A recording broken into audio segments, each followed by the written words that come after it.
Welcome दोस्तों, आज हम मार्कंडेय ऋषि के जीवन के कुछ पहलुओं को जानेंगे। तो चलिए शुरू करते हैं। पौराणिक कथाओं के अनुसार बहुत समय पहले एक मृगशृंग ऋषि हुए और उनकी पत्नी सुव्रता थी। उनके पुत्र मृकांडु हुए। मृकांडु ऋषि बने और उनका विवाह मृदगुल मुनि की पुत्री मरुद्वती से हुआ। मृकांडु ऋषि बहुत चिंतित थे क्योंकि उनके घर में पुत्र रत्न नहीं था। तो पति पत्नी दोनों ने शिव जी की तपस्या की।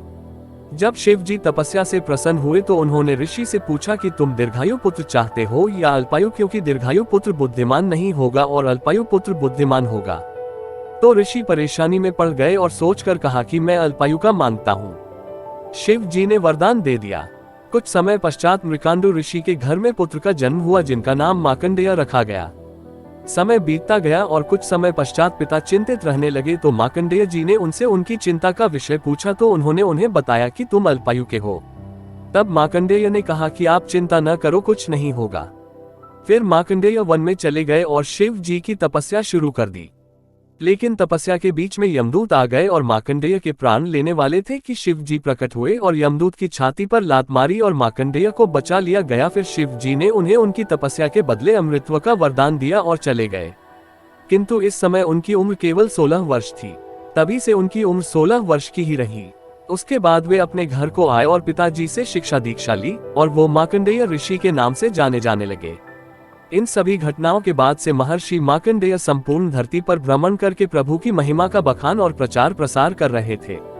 समय बीतता गया। फिर भ्रमण के दौरान महर्षि मार्कंडेय का आगमन मध्य भारत में विंध्याचल पर्वत यानी कि उत्तर पूर्वी भारत के रेवा शहर में हुआ।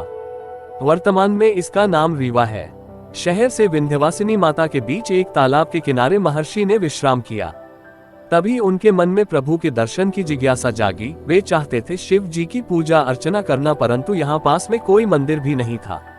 अब वे वहीं पर शिव जी की साधना करने लगे। फिर शिव जी ने भगवान विश्वकर्मा को आदेश दिया कि वो वहाँ पर एक शिव मंदिर का निर्माण करें। तभी विश्वकर्मा जी ने वहाँ पर एक बड़े से पत्थर को उठाकर एक ही रात में एक शिव मंदिर का निर्माण कर दिया। इधर महर्षि मार्कंडेय अपनी साधना में लीन थे और मंदिर का निर्माण भी हो गया। तो शिव जी प्रकट हुए। जैसे ही मार्कंडेय ने अपनी आंखें खोली तो उनकी नजर उस मंदिर पर पड़ी। उन्होंने शिव जी का आभार प्रकट किया।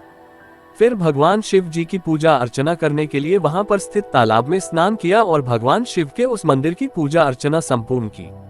तब से इस जगह का नाम देव तालाब पड़ गया। यहाँ रह रहे लोगों का मानना है कि 4 धाम की यात्रा तभी संपूर्ण होगी जब गंगोत्री का जल यहाँ पर स्थित शिव जी के ऊपर चढ़ाया जाए। इस प्रकार रेवा शहर को एक और देव स्थान की प्राप्ति हुई। उसके बाद महर्षि मार्कंडेय आगे बढ़े और प्रभु की महिमा का प्रचार प्रसार जारी रखा। और फिर महर्षि ने आगे चलकर मार्कंडेय पुराण की रचना की, जिससे वर्तमान समय में सुप्रसिद्ध दुर्गा सप्तशती भी उसी पुराण का एक हिस्सा है। और यह पुराण 18 पुराणों में से एक है। पुराणों की सूची में ये 7वें नंबर पर है। महर्षि मार्कंडेय के मंदिर भी वर्तमान समय में आपको देखने को मिलेंगे। वर्तमान में महर्षि मार्कंडेय के मंदिर मध्य प्रदेश, उत्तर प्रदेश, हरियाणा, शिमला में देखने को मिलेंगे।